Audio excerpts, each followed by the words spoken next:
Grande es este misterio de la piedad.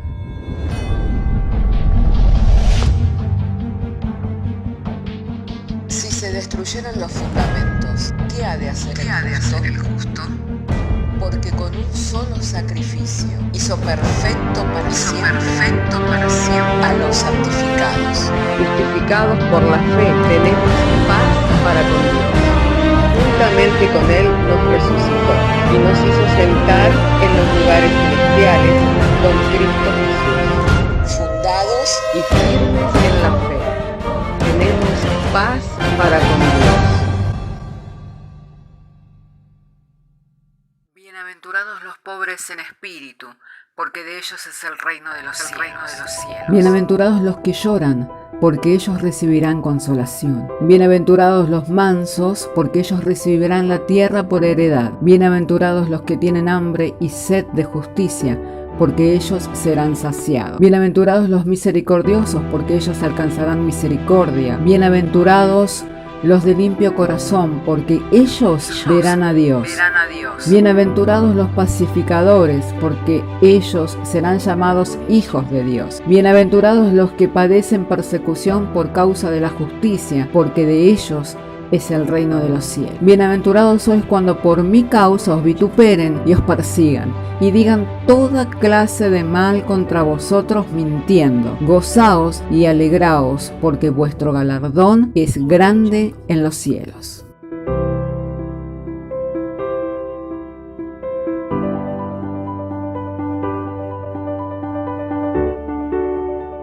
Poner a grabar en esta computadora y después voy a silenciarles. Entonces, vamos a ir a las escrituras. Yo voy a estar compartiendo pantalla desde aquí para que juntos podamos leer la palabra del Señor. Sí, entonces, si tiene su Biblia, me gustaría el que pueda abrir conmigo su Biblia en Colosenses, capítulo 2, verso 1 en adelante. Colosenses capítulo 1, verso 2, capítulo 2, verso 1. Capítulo 2 de Colosenses, verso 1 en adelante. Porque quiero que sepáis cuán gran lucha sostengo por vosotros y por los que están en la Odisea, y por todos los que nunca han visto mi rostro, para que sean consolados sus corazones, unidos en amor hasta alcanzar todas las riquezas del pleno entendimiento, a fin de conocer el misterio de Dios el Padre y de Cristo, en quien están escondidos todos los tesoros de la sabiduría y del conocimiento. Y esto lo digo para que nadie os engañe con palabras persuasivas, porque aunque estoy ausente en cuerpo, no obstante en espíritu estoy con vosotros, gozándome y mirando vuestro buen orden y la firmeza de vuestra fe en Cristo. Por tanto, de la manera en que habéis recibido al Señor Jesucristo, andad en Él, arraigados y sobreedificados en Él, y confirmados en la fe, así como lo habéis sido enseñado, abundando en acciones de gracia. Hasta aquí vamos a dar lectura y me gustaría que pudiéramos detenernos para compartir algunos puntos de esta lectura, ¿no? Y primeramente, mientras leíamos, podía ver el corazón pastoral del apóstol Pablo, diciendo: cuán gran lucha sostengo por vosotros y por los que están en la Odisea y por los que nunca han visto mi rostro. Y uno se podría preguntar qué tipo de lucha él estaba teniendo. Y cómo podía tener un combate por la gente de la Odisea, los hermanos. Aquí son cartas pastorales a la iglesia de los colosenses, Entonces, pero él manifiesta tener una lucha por la iglesia de la Odisea, por la iglesia de Colosas y por todos los que nunca habían visto su rostro.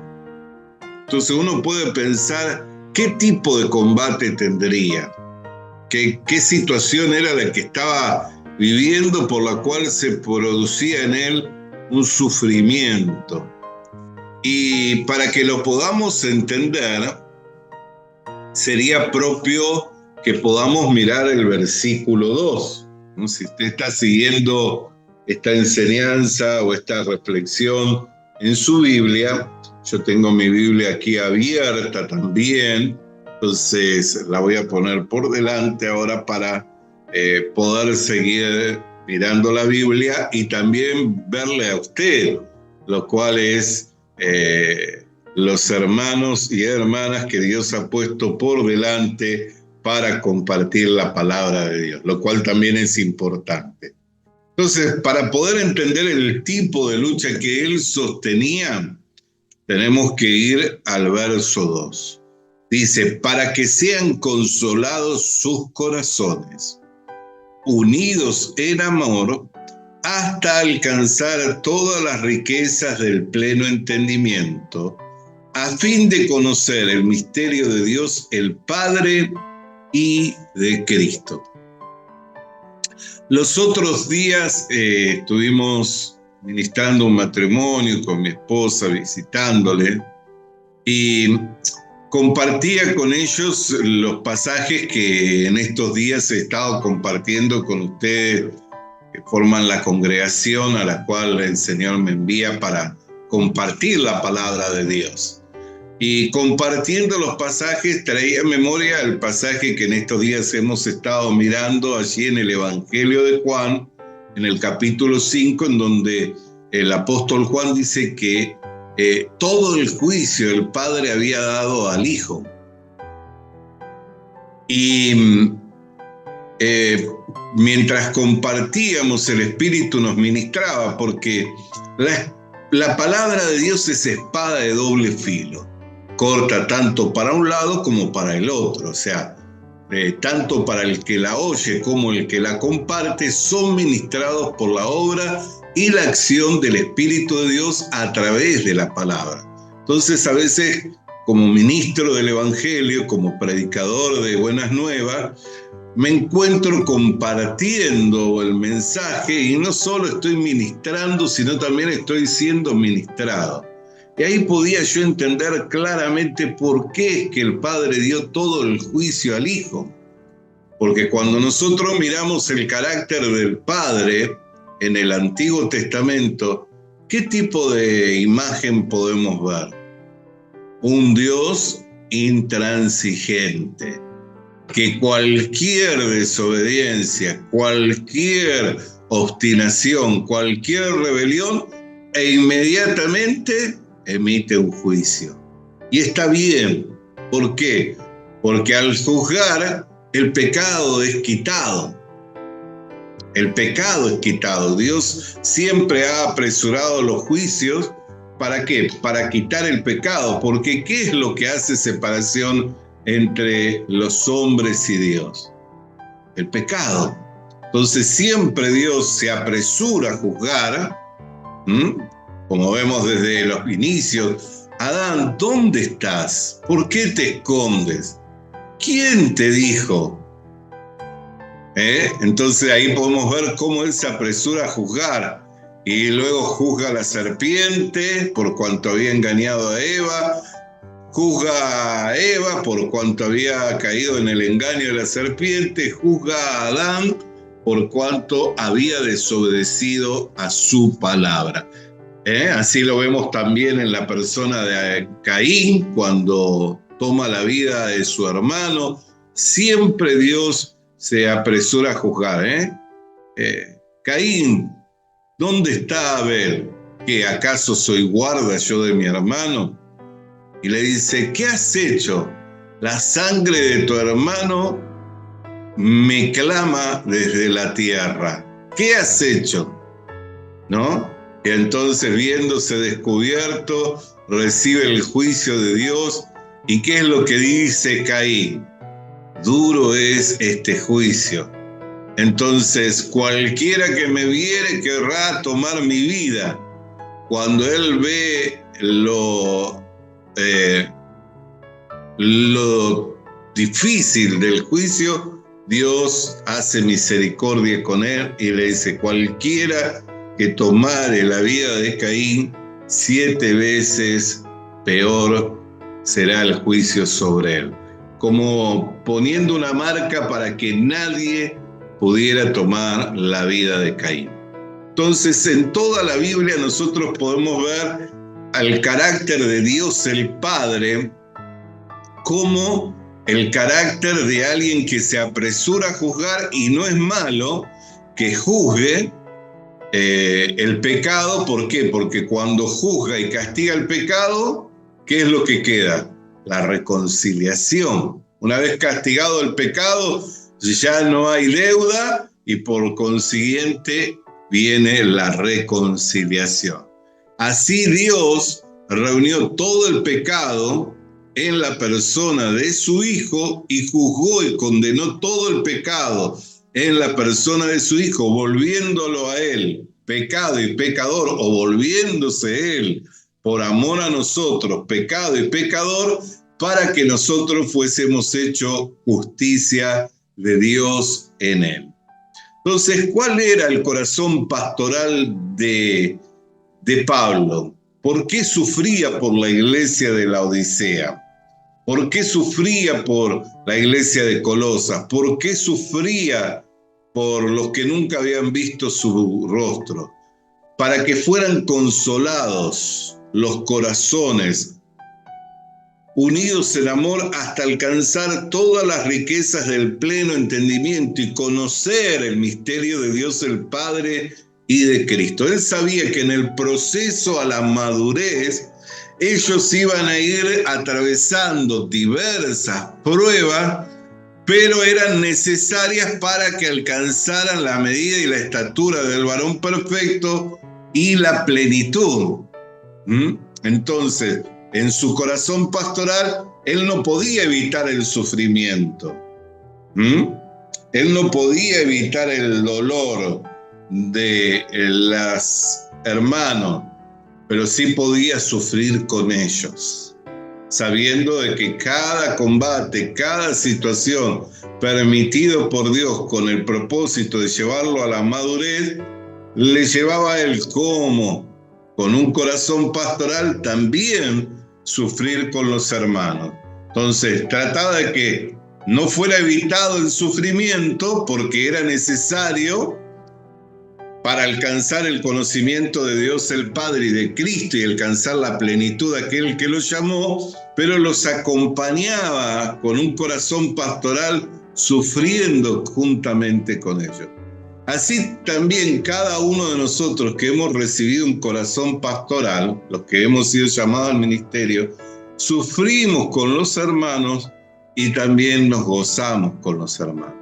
Cuando los hermanos nos cuentan sus testimonios, cómo Dios responde a sus oraciones, cómo Dios está trayendo una bonanza a sus hogares, un tiempo de refrigerio, cómo Dios los saca a lugares espaciosos, ¿qué otra cosa podemos hacer que contentarnos?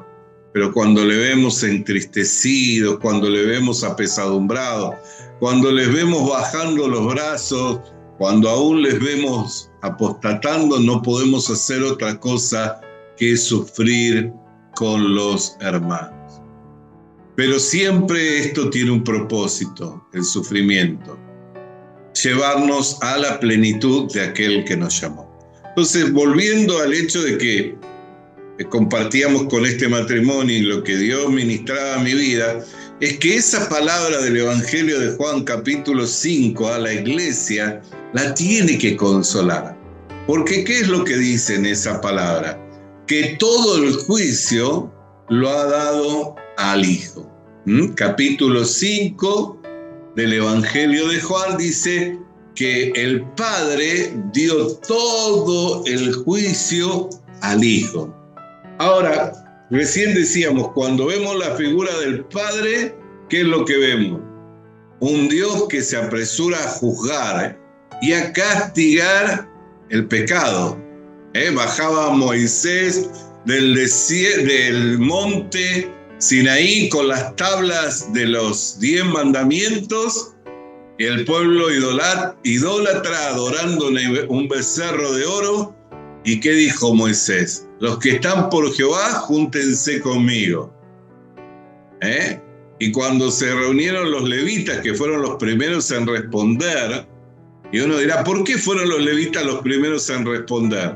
Porque antiguamente Leví y sus hermanos confabularon en contra de una nación que había aceptado el formar parte del pueblo de Dios, y que, aprovechando el tiempo de que ellos habían circuncidado como parte del proceso para ser parte del pueblo de Dios, estando débiles, les mataron. Por eso Dios dijo, no entre mi espíritu en el consejo de Leví, ni se reúna con él. O sea que quedó separado Leví. Por consiguiente, Leví, cuando vio una oportunidad de volverse a unir con Dios, fue el primero en alistarse. Así que cuando Moisés dijo, los que estén por Jehová, júntense conmigo, se reunieron todos los hijos de Leví. Pero no se reunieron para hacerle consejería espiritual a sus hermanos, o para ministrarles liberación o sanidad interior. Una vez reunido, ¿qué les dijo? Ahora saquen la espada, pasen por el campamento y no miren, ni que es su hermano, ni que es su tío, ni que es su primo, ni que es su pariente, y maten todo. Y hubo gran mortandad en medio del campamento. Ese es el Dios del Antiguo Testamento. Pero cuando el Dios del Antiguo Testamento quiere mostrar el amor, ¿qué hace? Deja todo el juicio al Hijo, así como lo menciona en Juan capítulo 5, versículo 22. Ahora, cuando usted ve, al igual que yo, cuando veo al Hijo, ¿qué es lo que escucho en el Hijo? Ni yo te condeno, ve y no peques más. Padre, no les tomes en cuenta este pecado, pues no saben lo que han hecho. Cuando le vemos al Hijo, le podemos ver al Hijo diciendo, yo no he venido a condenar el mundo, sino para que el mundo sea salvo por medio de mí. Entonces, la palabra del Hijo es completamente distinta a la palabra del Padre. Pero la razón por la cual el Hijo tiene una palabra y un juicio y un veredicto diferente es porque Él decide voluntariamente cargar sobre sí mismo los pecados de toda la humanidad y expiar por la deuda que era contraria a la humanidad. Entonces, no solo tiene la autoridad, no solo tiene el derecho, sino también tiene el poder para perdonar los pecados. Entonces, Él mismo manifestó, para que veáis que el Hijo del Hombre tiene poder para perdonar pecados. ¿Qué es más fácil decirle a este hombre, toma tu lecho y anda, o tus pecados son perdonados? Pero para que veáis que el Hijo del Hombre tiene poder, yo le digo a este hombre, toma tu lecho y anda, y se levantó y salió caminando. Entonces, era más fácil decir, tus pecados te son perdonados, porque lo otro había que manifestarlo con poder. O sea, no bastaba decir la palabra, tenía que ocurrir el milagro. Entonces Él dice, para que veáis y entendáis y creáis que el Hijo del Hombre tiene el poder de perdonar los pecados, yo le digo a este hombre, levántate, toma tu lecho y anda. Entonces, el misterio de Dios el Padre y del Hijo es tan simple y tan sencillo como esto, que Dios dejó todo el juicio en el Hijo. ¿Por qué dejó todo el juicio en el Hijo? Porque solamente por medio del Hijo puede perdonar pecados. Solamente por medio del Hijo puede salvar la humanidad. Por eso la Escritura dice claramente, de tal manera amó Dios al mundo que ha dado a su Hijo unigénito para que todo aquel que en Él cree no se pierda, mas tenga vida eterna. Este es el motivo, la razón por la cual el Padre deja todo el juicio al Hijo. Y el misterio de todo esto es que, cuando leemos 2 Corintios capítulo 5, verso 18, dice: y todo esto proviene de Dios, quien nos reconcilió consigo mismo por Cristo y nos dio el ministerio de la reconciliación. Lo cierto es que ese Dios que se apresuraba en el Antiguo Testamento a juzgar y castigar el pecado, ahora dejó todo el juicio al Hijo, porque el Hijo es el que tiene el poder, el derecho y la autoridad para perdonar los pecados.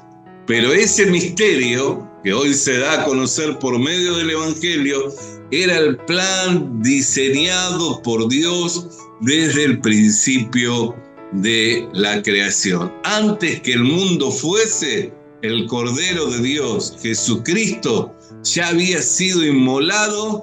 ¿Para qué? Para cargar los pecados de toda la humanidad. Entonces el sufrimiento de Pablo con ese corazón pastoral era que los hermanos llegaran al conocimiento pleno de Dios el Padre y de su Hijo Jesucristo, a fin de que fueran consolados sus corazones, unidos en amor hasta alcanzar esa medida y esa estatura.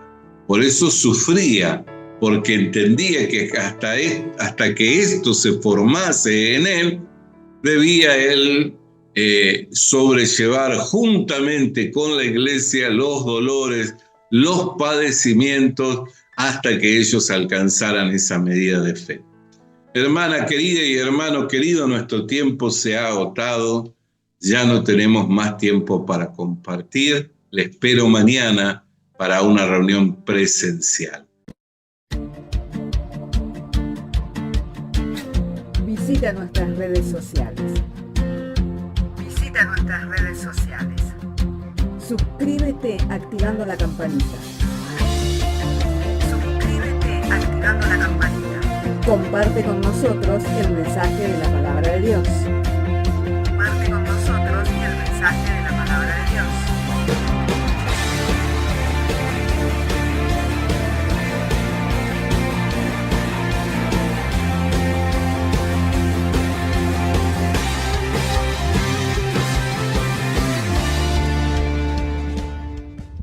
Le animamos a que consiga una Biblia, porque en ella encuentra la mente de Dios, el estado del hombre, el camino de salvación, la muerte de los pecadores y la felicidad de los creyentes. Sus doctrinas son santas, sus mandamientos son obligatorios, sus historias son verdad y sus decisiones inalterables. Léala para ser sabio, crea en ella para ser salvo y póngala en práctica para ser santo. Ella contiene luz para guiarle, alimento para reforzarle y consuelo para alentarle. La Biblia es el mapa del viajero, el bastón del peregrino, la brújula del piloto, la espada del soldado y la carta del cristiano. Le animamos a que consiga una Biblia,